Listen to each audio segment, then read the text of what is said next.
Meghan Markle is allegedly very worried that Prince William could move to strip her of her Duchess of Sussex title when he becomes monarch. Of course, Harry and Meghan. It began as nothing more than a whisper, a secret echo bouncing off the marble halls of Westminster, a quiet committee, a vote so confidential that even seasoned insiders thought, no way it passes. And then, boom, at 10:04 a.m., sharp.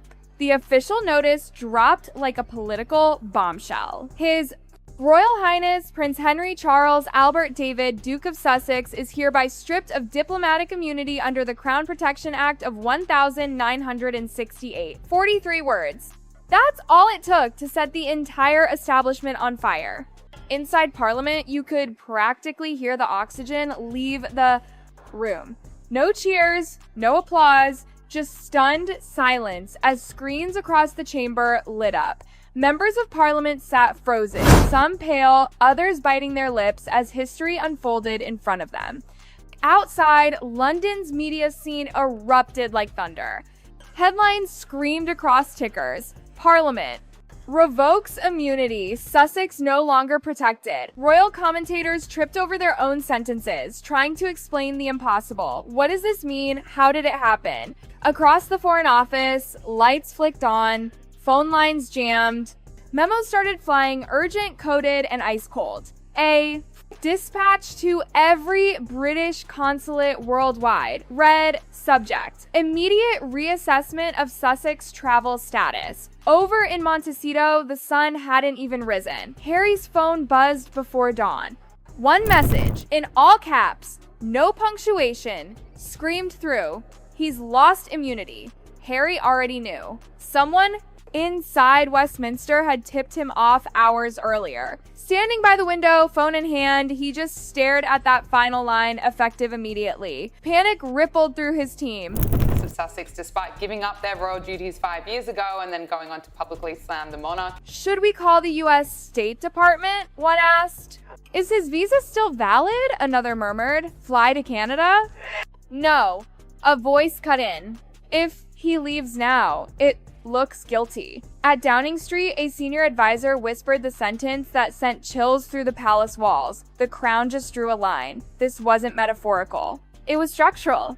Diplomatic immunity had always been more than a legal bubble. It was symbolic armor. Revoking it meant one thing. The government had officially separated the state from the prince. By midday, social media looked like a digital civil war.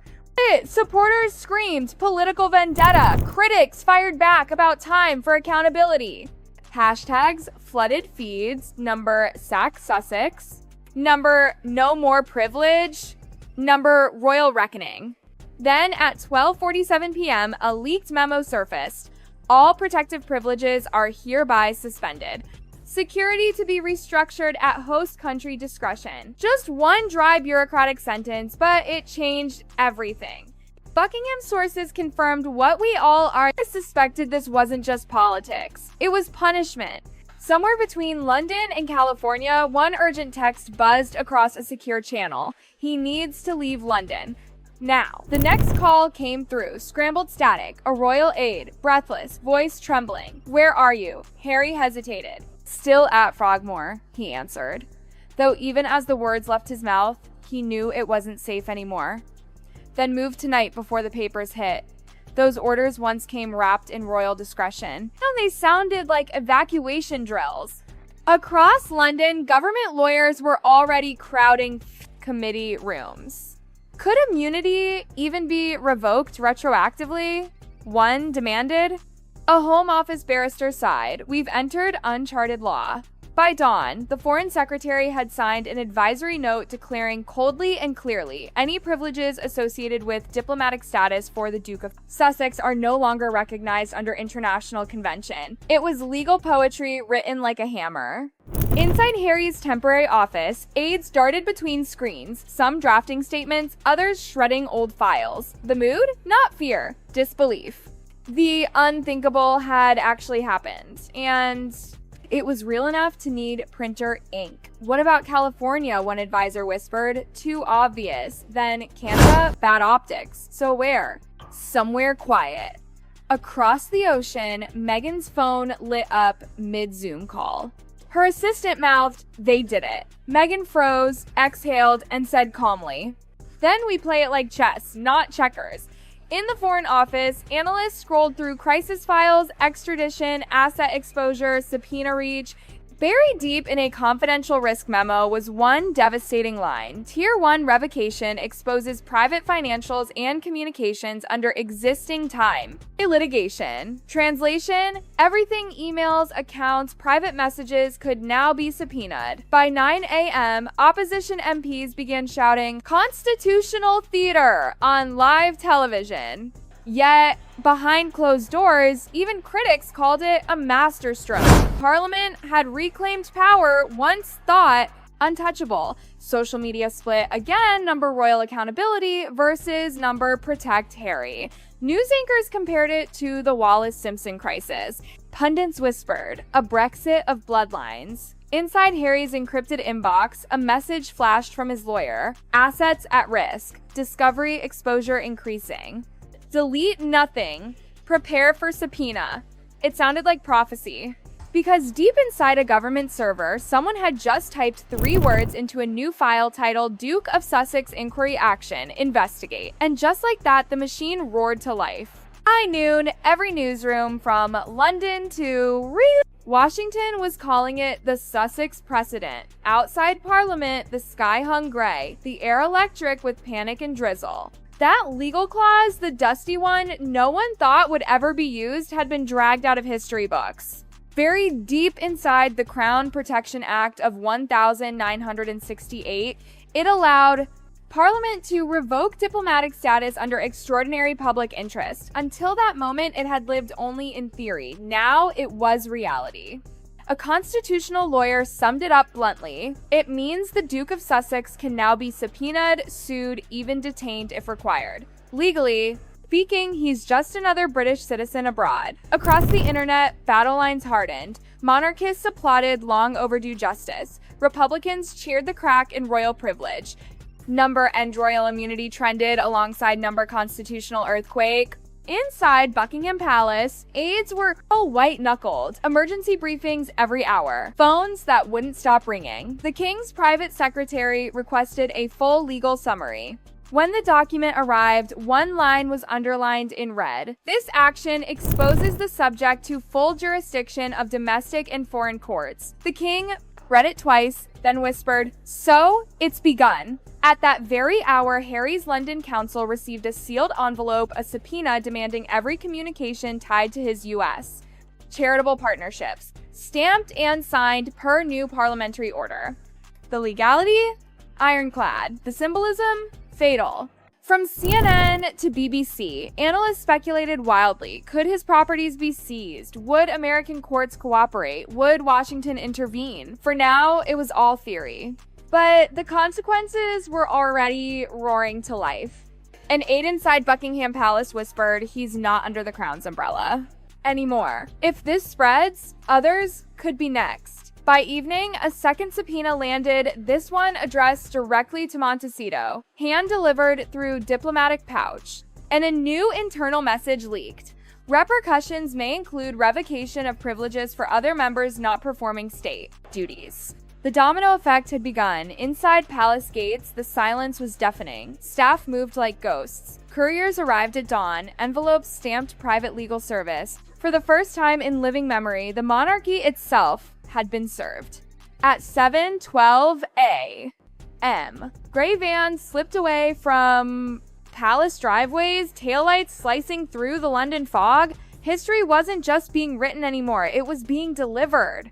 By dawn, a new sound haunted Buckingham's marble corridors. The thud of leather shoes and the click of envelopes marked private legal service. 3 royal residences were quietly served that morning. Cameras caught the gray van slipping away through the mist. For the first time in modern history, the monarchy itself had been formally served legal papers. Inside Buckingham, staff moved like mourners. A trembling butler signed for the envelope as if it were a death certificate. Witnesses described the scene like a funeral for immunity itself. Security went into lockdown, internal doors sealed.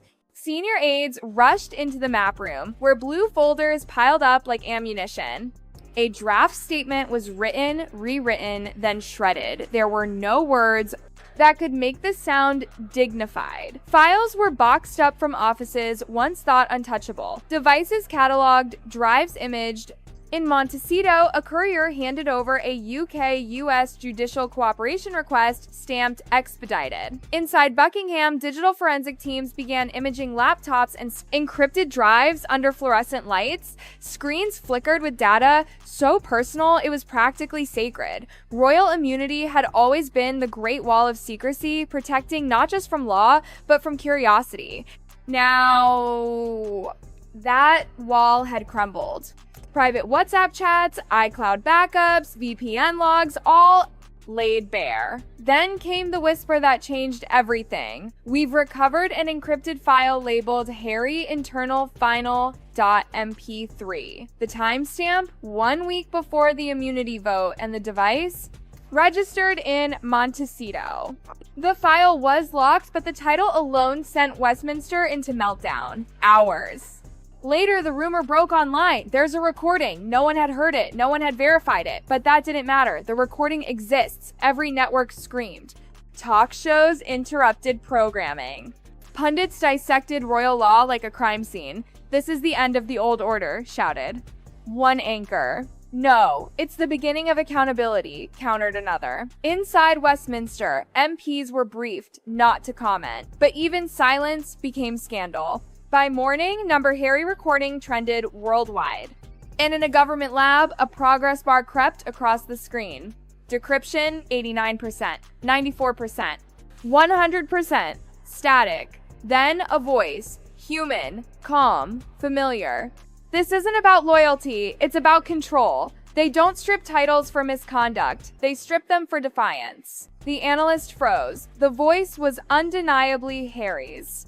Then came another voice, older, colder. You understand what you're risking. I understand what I've already lost, Harry replied. 4 minutes long, no threats, just quiet defiance. The timestamp confirmed the nightmare 6 days before the vote. The file was resealed instantly, but it was too late. Within hours, a leaked transcript hit the press under the pseudonym Whited Stone. Number Harry recording exploded again, 20 million mentions in hours. Some called it an admission. Others called it prophecy. Psychologists analyzed tone. Lawyers analyzed guilt. The palace analyzed panic. This isn't a leak, one aide whispered. It's a pattern. Meanwhile, Harry's Montecito home became a fortress of ringing phones and sleepless lawyers. His counsel spoke bluntly. It's authenticated. You said every word. Harry exhaled, staring at the table. Then we prove context. Context won't save you, the lawyer said softly. Timing might. Outside, drones hovered, neighbors filmed. Tabloids live-streamed theories. The story had shifted. This wasn't about legality anymore. It was about betrayal. By midnight, number harmonic files trended at 20 million posts. And somewhere in a locked lab, a second file finished decrypting. Static again, then Harry's voice, defiant as ever. You can revoke titles, but you can't revoke truth. At 9 p.m., sharp Parliament called a press conference. The speaker appeared pale, composed, and trembling. No individual stands above judicial reach, he declared. But the true shock came an hour later. A live feed flickered on. One man sat center frame, a glass of water, no teleprompter, just Harry staring straight into the camera. Yes, that voice was mine, he began. That conversation wasn't a confession, it was a warning. He spoke without royal polish, every word sharp and deliberate. I knew Parliament was moving. I refused to. Stay silent. I wasn't leaking secrets, I was protecting my family. His words hit like lightning. Across the Atlantic, networks cut to split screens, showing Parliament in panic. You think immunity was my shield? Harry said, leaning forward. It was my cage. The feed glitched for a second, static, white noise, and then something flashed on screen. File, Crown meeting, Euro 1, WAVE. 2 seconds later, it vanished. But that was all it took. Analysts froze the frame, enhanced pixels, and confirmed there was another file. By morning, Parliament was in meltdown. During the inquiry hearing, Harry faced the prosecutors directly, no titles, no shield. "Did you know this vote would strip you of international protection?" one MP asked. Harry paused, then answered firmly, "Yes, and I accepted it." Gasps filled the room. The prosecutor leaned forward, voice like a knife. "And yet, you recorded private government conversations." Harry didn't flinch. "I recorded evidence." Evidence of what? Of how far they'd go to silence me. Reporters erupted. Cameras zoomed. Behind closed doors, palace lawyers whispered the word no one dared say out loud: treason. But the real bombshell came 27 minutes later, when a new file was introduced, Crown Meeting 1 at WAV. The transcript read aloud sent chills through the room. "We'll handle the Sussex matter in Parliament, quietly, legally, permanently." The voice? A senior government official. The chamber froze. The live feed cut. But it was too late. The audio was already online. Parliament had been exposed. The immunity revocation wasn't spontaneous. It was engineered months in advance. By midnight, crowds surrounded Buckingham and Westminster, chanting, "No immunity, no lies, no crown above the law." Harry's final statement hit the press. Before dawn, just 6 words. "Truth isn't treason, it's the cure." The inquiry collapsed into silence. The Prime Minister's office refused comment. And behind the palace curtains, aides dimmed the balcony lights once used for royal waves. Because for the first time in centuries, the monarchy wasn't untouchable. It was accountable. The last shot came at sunrise outside Westminster, where a single diplomatic parking space had been repainted. No crest, no title. Just one white placard reading, "Vacant." And with that, Britain quietly closed the book on royal immunity.